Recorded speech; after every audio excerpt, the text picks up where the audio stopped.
Awesome. Well, I'm so happy that you guys are on. What we really want to do is, in the spirit of helping others get landed in their next roles, a lot of times what we'll do is like we'll host sessions where candidates are jumping in and they're learning from experts and, getting guidance on like how they can stand out in their job search process. But with you guys, you've actually done a really great job of doing that. And over the last few weeks, you've kind of like done your thing and applied a lot of the practices that you guys use in your day-to-day jobs to your job search sort of naturally. Maybe some of it you learned along the way, but we'd love to just like jam a little bit and talk about the first 24 to 48 hours and beyond, after you guys found out that were on the job hunt, and then we'll kind of go from there.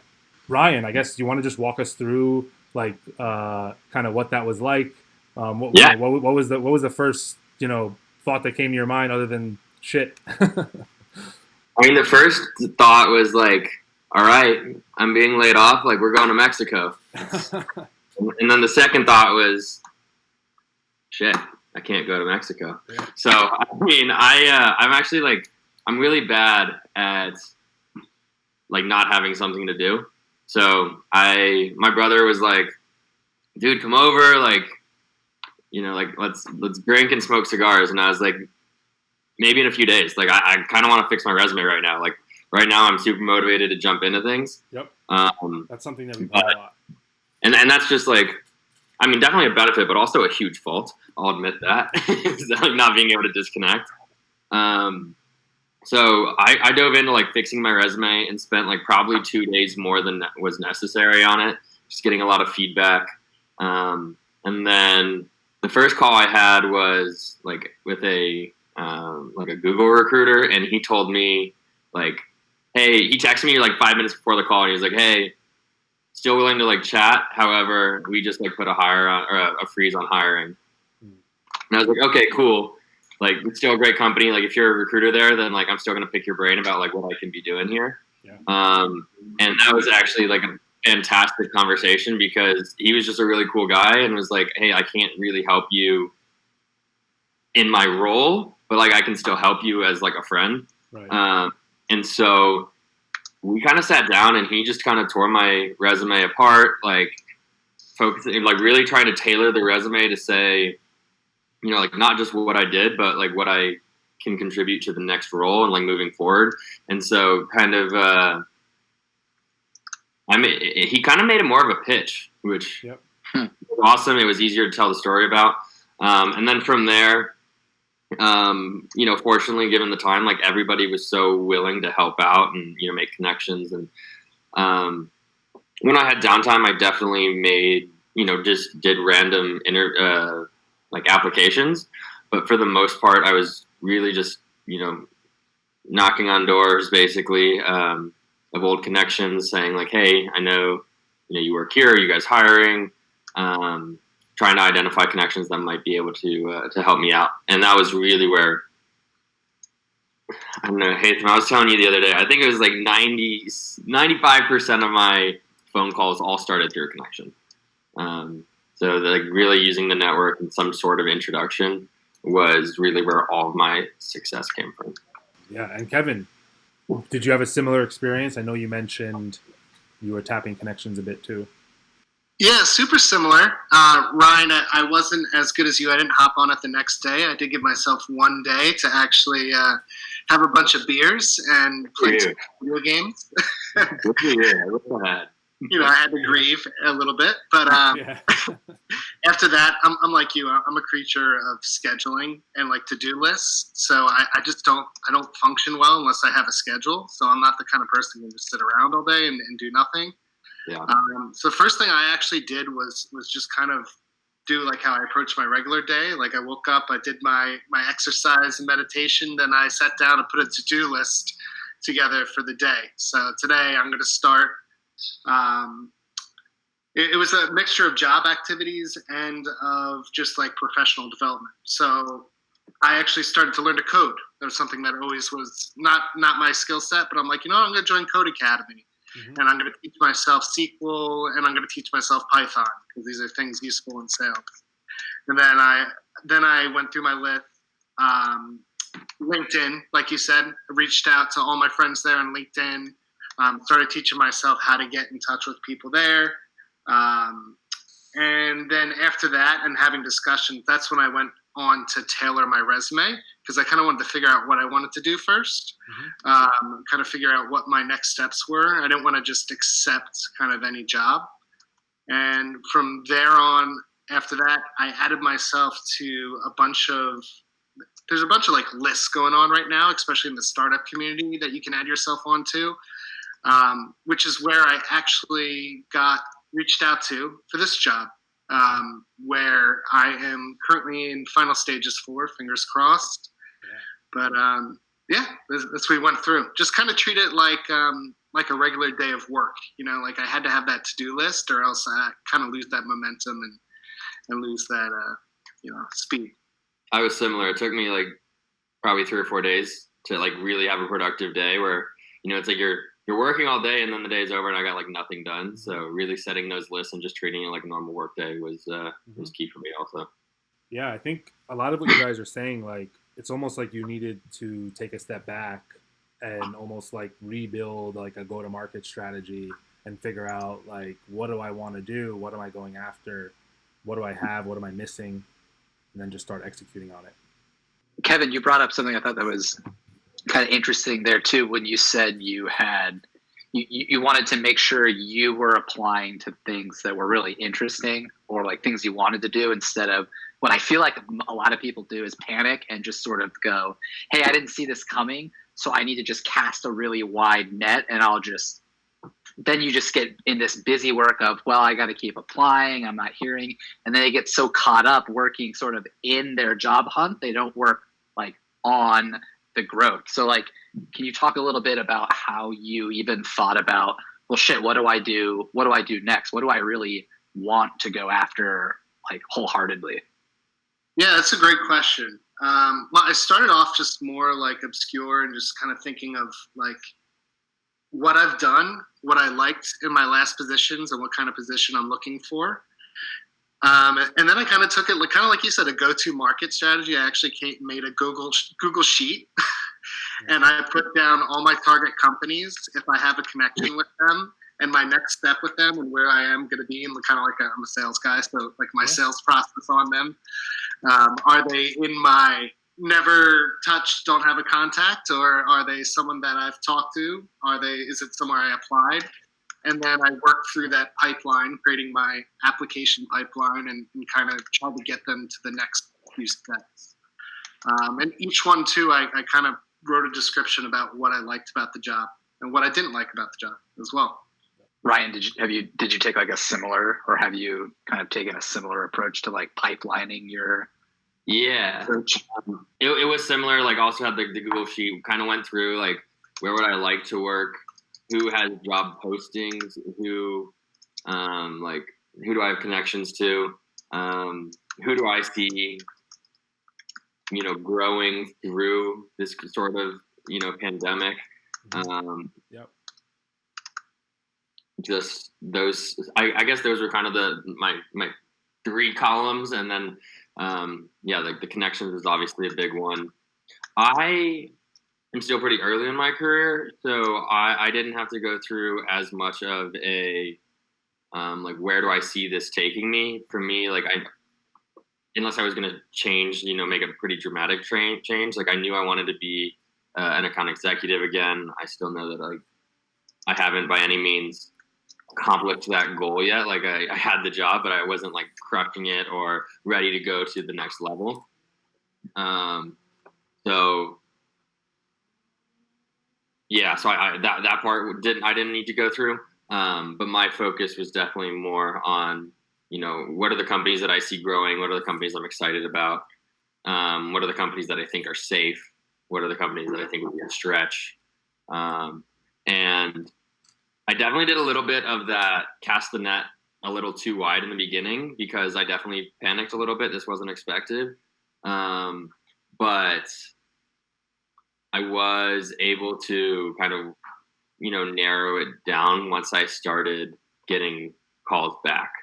I will say though that like those first 2 weeks, Like I didn't get a single email back, single call back really. So it was like I was applying to the jobs I wanted, and then the net got larger and larger and larger. And then like after those 2 weeks, like things started moving forward, and I was kind of like starting to get hit up by like those random companies that I didn't really, want to go to. Just like maybe just weren't in the right space, or I wasn't going to learn what I'm hoping to learn. For instance, like a company like, Scale Factor, for instance. I used to work at Gusto. Scale Factor is a partner, and I had worked with them before. I knew that was something I felt very confident I could walk into, but it's not like the direction I'm hoping to go. So sure. That kind of thought process didn't really come in until later when I finally started getting, responses. But I didn't get a response for a while, and I'm glad that like the first like 3 or 4 weeks, I was definitely worried and was not enjoying it. Like once like the second and third stage and like offers started coming in, though, it was just like, okay, like we're gonna be okay. There's still jobs out there for me. But in the beginning, it was like I had about half of what I wanted to have in my emergency fund based on the way people define it. Yeah. And I was just like, I don't know if this is going to be enough. So, I guess that was kind of a tangent on what you asked. But. that was super insightful. Hi, Tim, you were saying something? No, I think a lot of people have gone through that. So you guys kind of came out running, hit the ground running for the most part. Took the few days. I think everyone kind of needs that reset. Nothing wrong with that. Nothing wrong with sleeping. Nothing wrong with eating. All that stuff that like hustlers don't do. Do it. But after you kind of like started getting these connections and getting introduced and, identifying the companies that you wanted to go after, was there a specific approach that you guys took in what you were saying when you reached out to them? Were you sharing certain things? Were you using certain language? Like, what did that look like?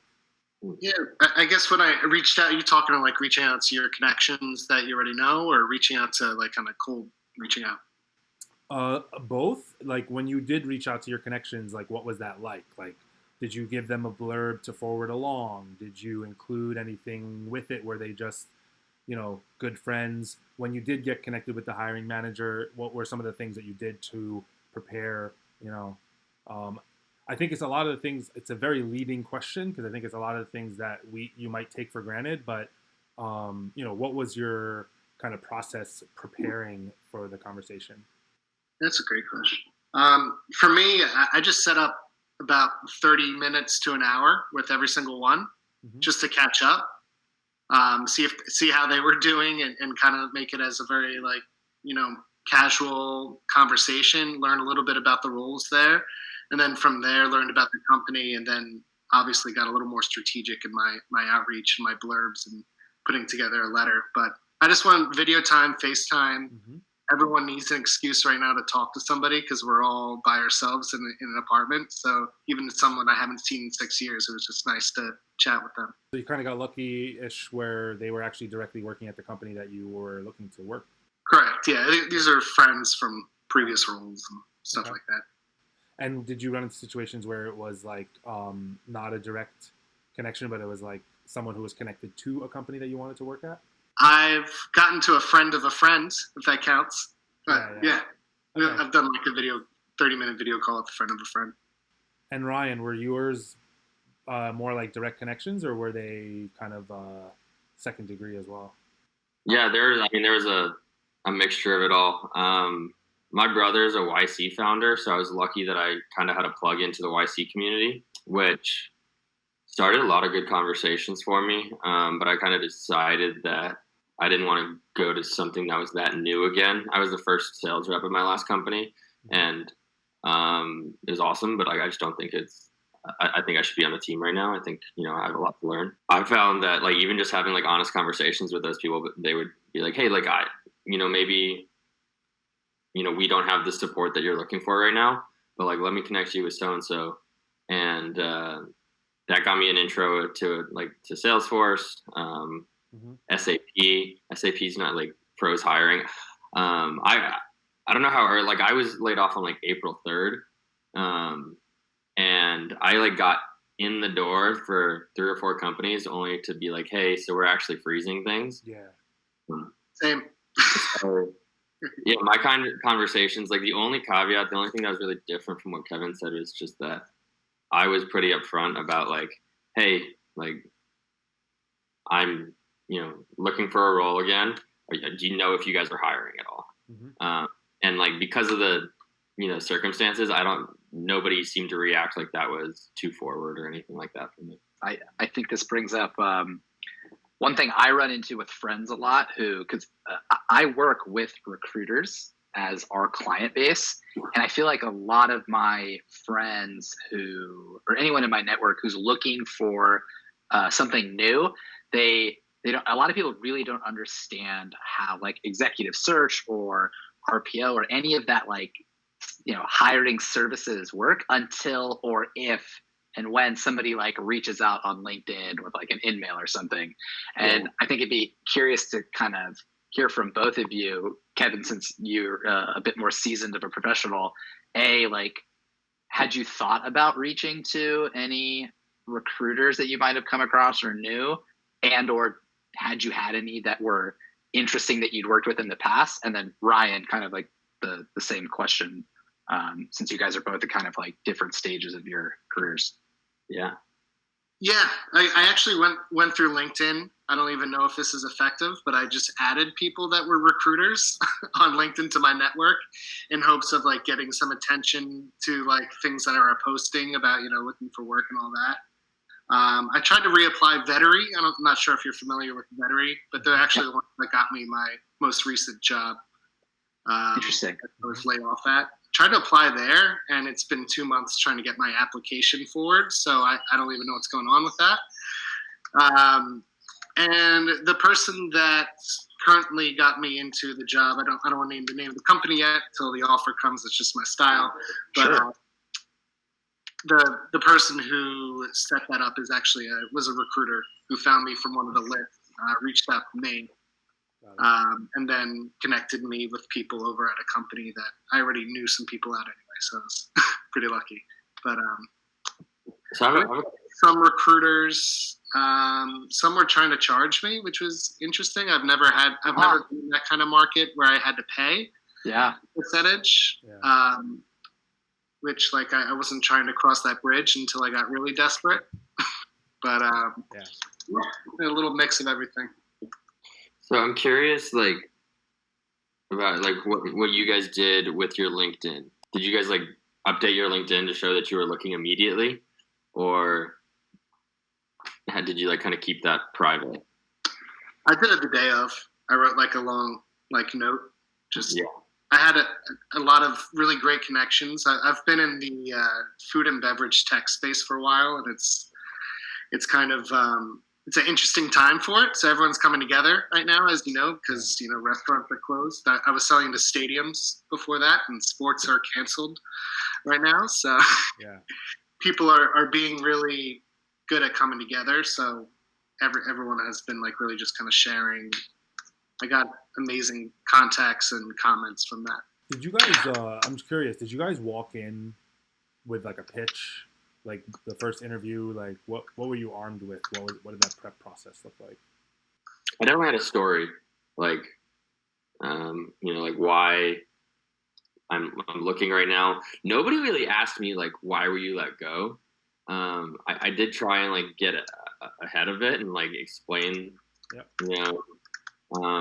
like, oh, who else was, because I was asked like how like what percentage of your team was let go, like were you chosen to be let go, or like did everybody leave?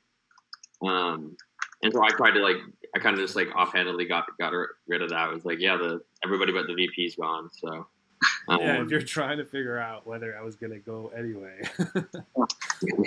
Did you walk in with a pitch, Kevin, or what was that?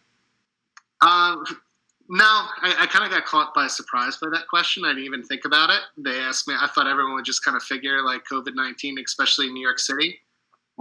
Even my previous job at Yelp, 70% of the people got let go of. And that was like one of much larger company than where I was with 50 people. Cool. But I was just straightforward and honest. I mean, they let go of 70% of my company. The only people that were left were their headquarters in Phoenix. They let go in New York, but the CEO did ask me directly. He's like, "You seem like you brought in a lot of value for this company, so why did they let you go?" Which I thought was a great question on his end. So there's something to be prepared to answer. Yeah, react to it. Fingers crossed that both of you guys land your next gig. Are there one or two things that you think kind of made you stand out, made you get to this point as you were interviewing with these companies and having these conversations? Was it like how genuine you were? Was it your background? Was it what you said in the interviews? Was it how you followed up? Was it a combination of just everything? Like, if you had to just boil it down, what do you think kind of made you guys get to this point? For me, I think it was I spent like 2 days writing out my 3-minute tell me about you, like your story. Okay. And like I put a lot of time into that because I have 2 jobs on my resume that are both a year long, and I know that doesn't look good. Mm-hmm. So I wanted to make sure I had a really good story. And also being able to tell a good story, I think, is an important part of the role I'm looking for. So, yep. And then in addition to that, I did treat my, potential employers as like prospects. So I put them on a cadence. I showed them through my communication with them, like how I do my job. Yep. Exactly. Love it. And I can't tell you that was, helpful or hurtful or whatever. Right. But I got a lot of people saying, like, sorry, things are just crazy. Like, haven't forgotten about you. How does this time work? Yeah. I appreciate you following up. So there's definitely no, like, hey, calm down. Mm-hmm. But yeah, and you're not getting ghosted, which is a good sign. You're getting real answers. You addressed an objection that you knew they would bring up very early on. If we were on, a live video, you'd have like a little like, he addressed an objection, which you didn't mention it, but that's what you did. Kevin, how about you? Honestly, same thing. I just kind of put myself in the mindset that this is my job now to find a job, and that I'm still in sales. Yeah. So I actually did the same exact thing. I wrote my scripts, which was like my story of going through, my experience all the way from, running a bar in New York City to my sales journey, all the way to, being able to put together that little elevator pitch. I think, like you said, the cadence of following up and being like still treating it like a kind of like a prospect as much as you would was extremely important. And I also took the time. I was going for more like senior roles at these companies, more leadership roles. So I took a lot of time to do the research of their company, and I came up with a list of almost 100 questions that I could ask about how their business runs, from everything from sales to technology. And I separated it by category. So tech, sales process, account management, finance, investors, etc. I had that all prepared for the interview. So no matter who they line me up with, and I feel like I've met almost everyone at this company so far for some reason, I've had relevant questions, whether it's an engineer, which I just interviewed with, or a VP of sales. Yeah, I think that, you were talking about like taking snippets of these videos, and like that's so key. I don't think I did half of that, but definitely going in with a long list of questions, because I always imagine that after this, when you interview with 5 people back to back, like what questions did they ask? Oh, they asked us all the exact same questions. I remember. Like I think that's what I did right out of college. I just asked the same questions over and over again, Yeah. And then I think the best piece of advice I got through this process was ask questions as if you had the job. Ask questions about doing the job, like challenging questions or whatever. Challenge them a little bit. In terms of like understanding that what you don't know, you know what you don't know, you don't know, etc. Yeah. You know, one thing that Kevin said, again, you guys are doing it naturally, but you know, both of you said this, those first 3 minutes, right? Like that hook in the beginning where you have the ability to grab their attention, dispel any objections that might be coming, and kind of form that first impression are so key, right? But you don't want to go so deep into it and like tell them your entire life story. So you want to kind of figure out like what is your, you know, elevator kind of boilerplate, and then you can get into the details later on.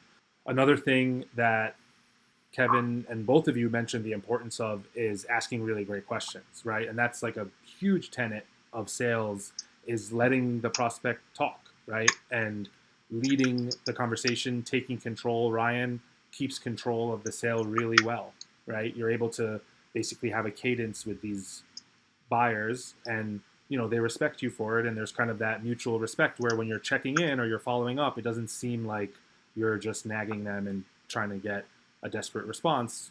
It's just that you're doing your job really well. And I think more and more people, you know, will start using these things, and so happy that you guys were able to join us. Yeah, this was really great feedback, guys. I appreciate the time. Yeah, thank you. Yeah. Thank you, guys. Thank you, guys.